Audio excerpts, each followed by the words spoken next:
wakas na ang kasamaan ng aking ama. Ngayon gabi, Dumating si Uranus. Walang kamalay-malay. Biglang sinaksak siya. At ang mga anak. Sana magtagumpay ka! Jaya! Mula sa tubo, lumitaw ang mga higante ni Lea at Irene. Sa pagtatapos ng kaharian ni Uranus, isang bagong yugto ng mga Diyos at Diyosa ang namulot sa San Sinesco, ang mga Titan. Si Cronos ang kanilang naging bagong pinuno. Pinakasalan niya si Lea at nagkaroon sila ng 5 anak. Ngunit ayon sa propesya ni Gaia, isa sa kanilang mga anak ang magpapabagsak sa kanya. Kaya pinatay ni Cronos ang kanyang mga anak. Atolus! Bakit mo pinaparusahan ang ating mga anak? Rhea, ayon sa propesya, isa sa kanila ang magpapabagsak sa akin. May ibang paraan pa, Cronus. Bakit ito pa? Ito ang mas nararapat na paraan. Hindi ko kaya natupad ang propesya.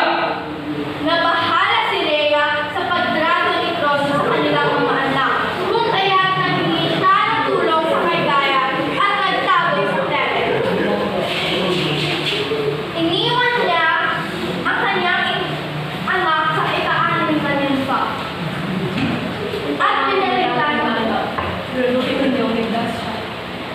At pinalitan ng bato ang anak na ipinasa kay Cronos.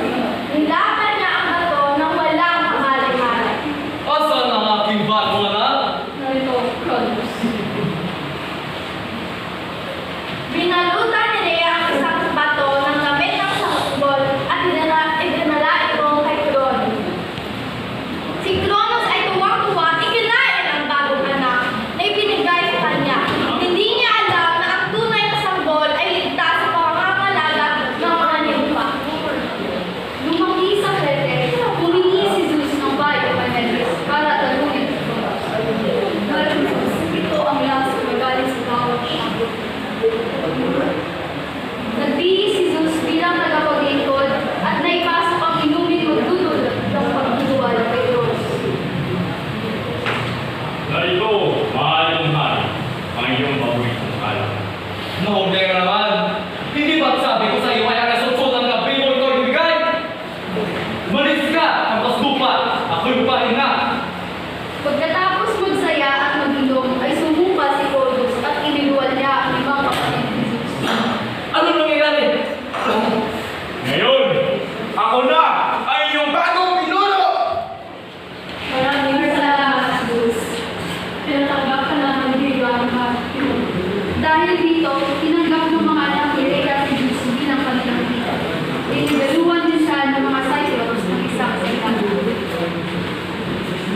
Si Cronos ay humingi ng tulong sa mga Titan laban sa bagong henerasyon. Hingi ako ng tulong sa mga Titan. Hindi ko ayan ng papay na ang bagong, mayabang at mapagmataas na Diyos ang magtatagumpay. Kakailanganin natin ang buong pwersa natin. Ang labang nito ay tiyak na magtatagal. Nagtipon ng mga Titan, nag-aalala, ngunit nagpasya na labanan ng mga Olympian.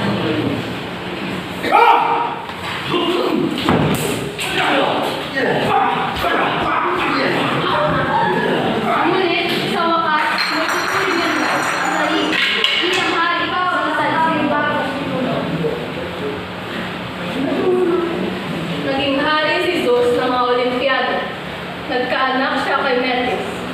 Ilang araw pa ay binigyan siya ng propesya ni Gaia at Uranus na ang anak na nasa sinapunan ni Metis ay tiyak na magiging mas makapangyarihan sa kanya. Zeus, binabalaan kita.